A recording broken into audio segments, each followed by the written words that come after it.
hello. I nearly pressed the wrong button then. Hello, hello, hello. That wasn't very good, was it? It's coffee time. Top story. Story we're leading with, it's sad news. It's sad news indeed. And again, if you've been following, you'll know that we've been following the story of Geronimo, the alpaca. Here he is, a fine creature he is too, but he lost his battle. It looks like he's lost his battle with the government. I went to the High Court, and the High Court said no. They said no, and he could be slaughtered as early as 4:30 p.m. this day by agents of DEFRA.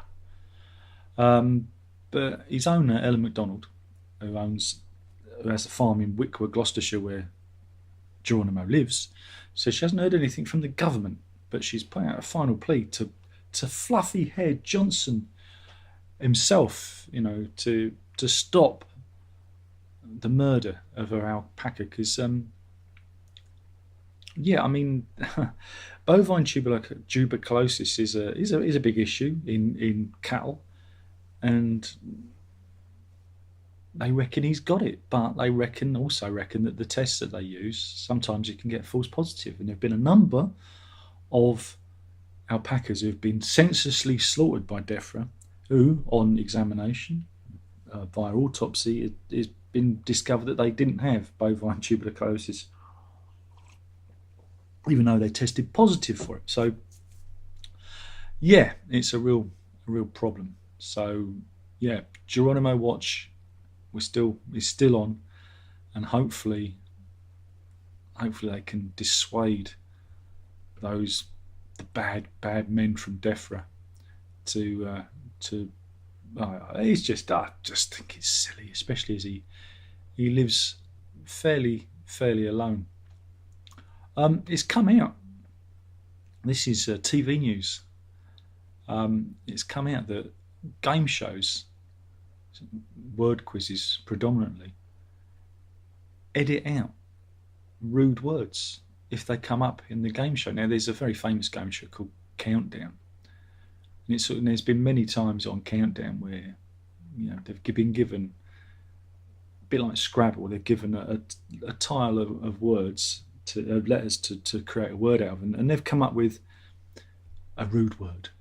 And they did the other day. They came up with the word pufta, which, well, it had the self-righteous weeping into their afternoon coffee. Pufta. Say it again. But yeah, this caused Richard Osman, he presents a couple of quizzes, I think, to chip in and say, with his production company, I think his production company is responsible for a lot of quiz shows, if they get answers that are a little bit, I don't know, near the knuckle, no, I don't know, insensitive, that's probably it, they do edit and then make them do it again. Because those are the days we live in. We live in times where people are that easily offended. Everyone's offended. Apparently, double jab Brits who catch the Delta variant are just as likely to spread it as the unvaccinated, according to recent research. However, they're still less likely to get infected in the first place. My brain hurts. They've gone and broken my brain. I'll do that. I'll read that again. Oxford University research of 700,000 Britons suggests herd immunity is unachievable because vaccines do not significantly reduce transmission of the virus. Although fully vaccinated people are significantly less likely to be infected, those who do get COVID have a similar peak viral load as the unvaccinated. This means infected people will shed the same amount of... So if you get it, you spread it. But if you're vaccinated, there's a less chance of you getting it to spread it.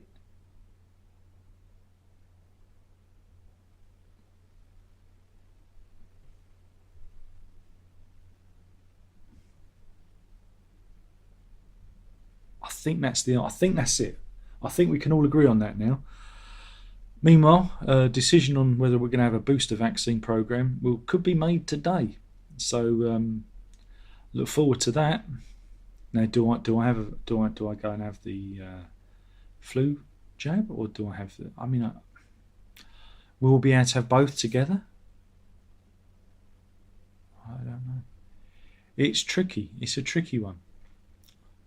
But in Australia, because they're I've got to find the story now. I've read the story earlier. Can't find it. Yeah, here we go. In Australia, good day, Australians. I'll stop there because I don't want to offend the Australian and New Zealand contingent, because I know we do get a few views from over that side of the world. Troops have been sent in. They've brought out the troops because there's another lockdown.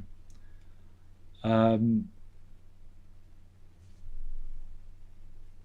it looks like that, well, they're no closer to getting the COVID spread under control. You've got to vaccinate.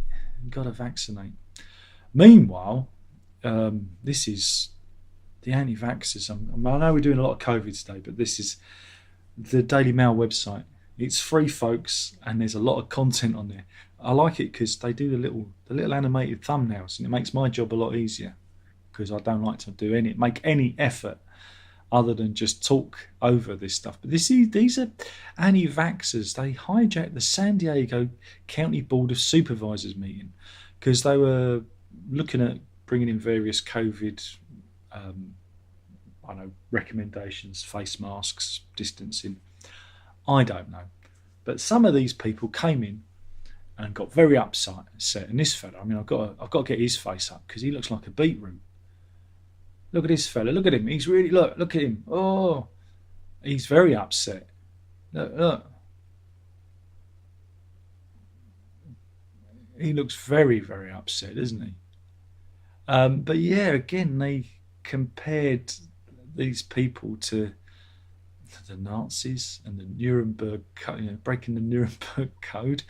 I do think they need to calm down a bit.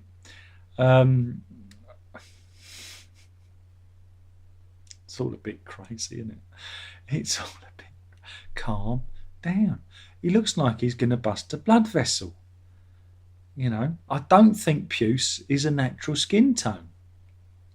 But there you go. This was an interesting one. This reminded me of Jurassic Park. Got Jurassic Park Monopoly in the post today.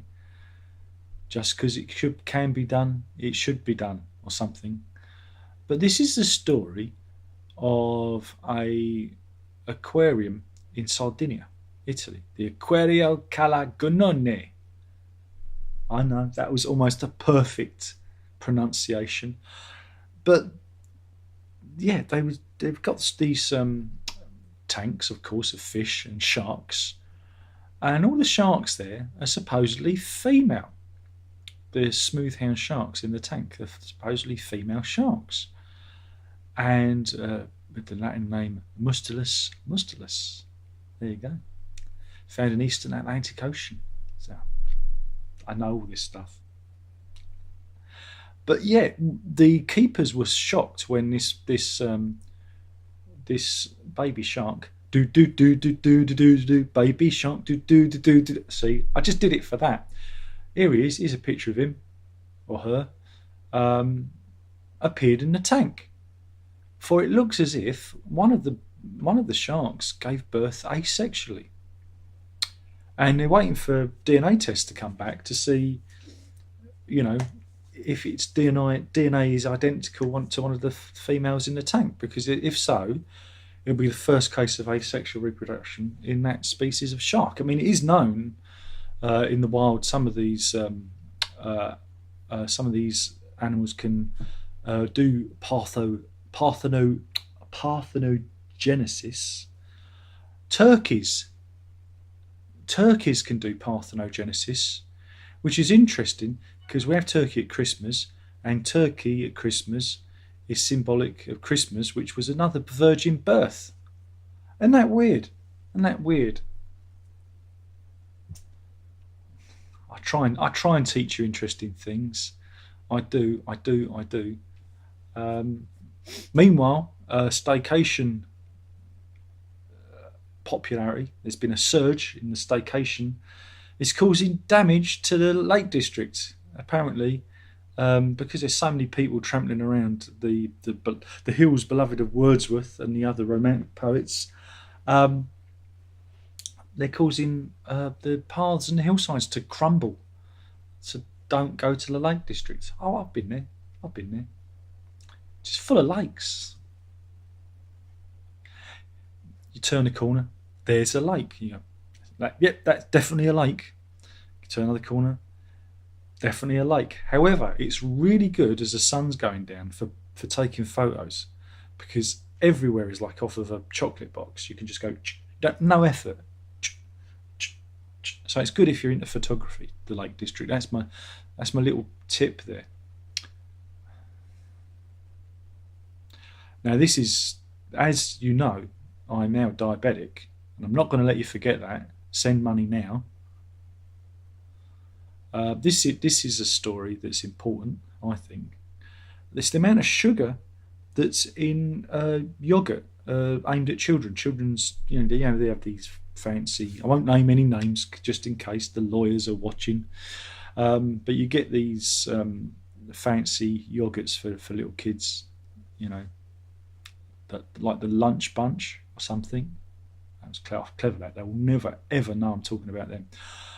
And they've looked at the sugar content in these yogurts, and they're frighteningly high. And only 1 in 20 of the yogurts have healthy levels of sugar in them, and some of them have 5.5 teaspoons of sugar per pot, which is equivalent of eating 16 biscuits. And as somebody who's taking notice of this now, I mean, I was mindful of it before all this, because there's an awful lot of sugar and salt hidden in our foods, processed foods. This just goes to underline it. And of course, sugar has an addictive quality to it anyway. It gets the endorphins rushing, and so it's that was a bit of a shocker, that was.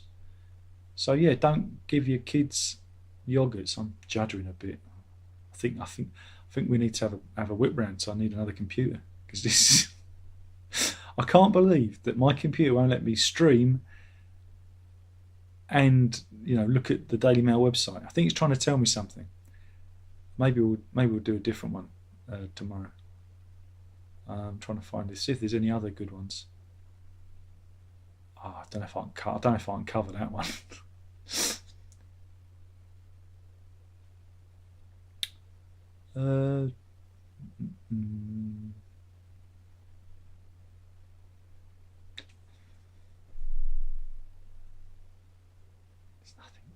There's nothing. There's no funnies.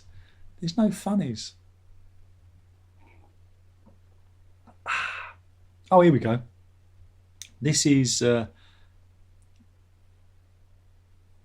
from Iraq. We're going to Iraq now. At the holy shrine city of Najaf, which they're marking Ashura, which is on the 9th day of Muharram, which is in the first month of the Islamic calendar. So it's a religious holiday. And Shiite Muslims are having a great time, because how do you think they celebrate? Do you think they have a pie? Do you think they have a knees up? Maybe a little shindig? Maybe karaoke? Who doesn't enjoy a karaoke? No, these guys are slicing themselves open. There you go. Look, and this fella's really having a good time. And there you go. I'm just gonna leave you there. That's religion. Thanks for playing.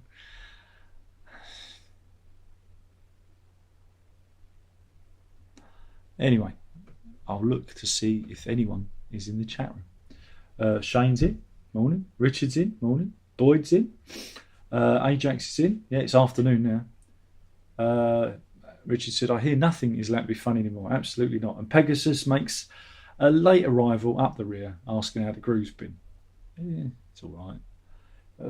That's that. So thanks for watching. It's been another marvellous coffee time. Oh, the views are just spiraling up. Anyway, thanks for watching, and yeah, we'll do this again tomorrow, Friday. God, where did the week go? Where does it go? Don't forget, folks, drink it up.